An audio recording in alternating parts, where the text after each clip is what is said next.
My brothers, when your children are dying, you don't look at them. My job is at stake. When your children are dying, you're not worried about your job. When your mother is being raped, you don't worry about your job.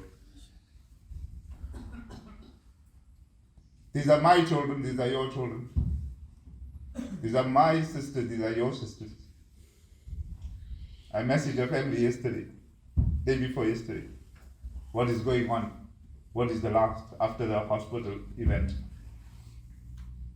They replied by saying that we are helping as much as we can to others. These are people who are in need themselves. They are saying we are helping as much as we can to others, or else we are waiting for death. We sit here in the shelter of this masjid or in the comfort of our homes and we watch and we think we have done our job. No. By watching them, we have done nothing. Wake up for Tahajjud Salah and shed a tear for them. Go out and raise your voices. Speak to the politicians. Speak to whoever you can influence. If you can't speak to politicians of this country, speak to politicians of other countries. Write them letters as much as you can. I'm not saying beg them. Don't beg them. But show them that you are there to stand for the truth.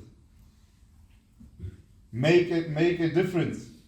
Nelson Mandela, for 27 years, he was in prison in South Africa.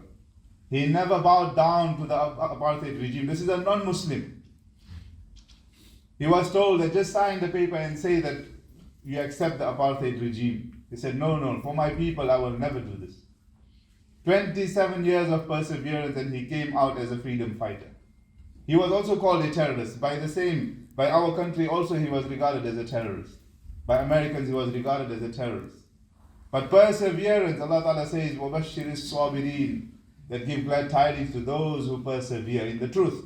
Don't persevere for the wrong. If you persevere for the wrong, then you are on the wrong side of the fence. So what was I saying, my dear respected elders and brothers?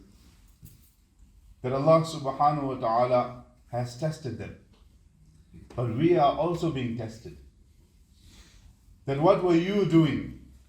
What difference did you make? I don't say go out there and cause chaos on the streets. No. In the right frame of mind, according to the laws that you have been given, try to voice out as much as you can. Change the narrative. See Ukraine, what had happened. Everyone was saying, oh, freedom fighting, freedom fighters, freedom fighters, freedom fighters. So are Palestinians not freedom fighters? Have their land not been occupied for over 75 years? Where the airport is right today of Tel Aviv, that's the land of other people. Where the embassies are, that's the land of other people that has been taken away, has been usurped. And when the politicians will see that their entire followers are saying one thing, why should I listen to one country? I should rather listen to my own country. And I'm not saying they will do anything. Allah Ta'ala will bring the change. Bring yaqeen in Allah, Allah will bring the change. The munafiqeen, the hypocrites of Medina, they would go out and mock at the Muslims. That look at them. They don't have swords. They don't have shoes to wear.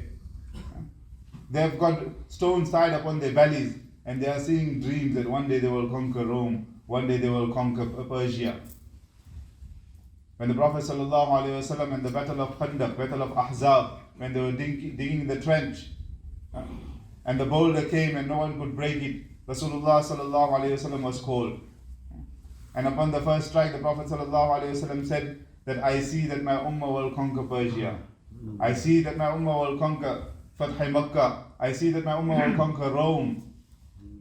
The munafiqeen were laughing that they don't have food to eat.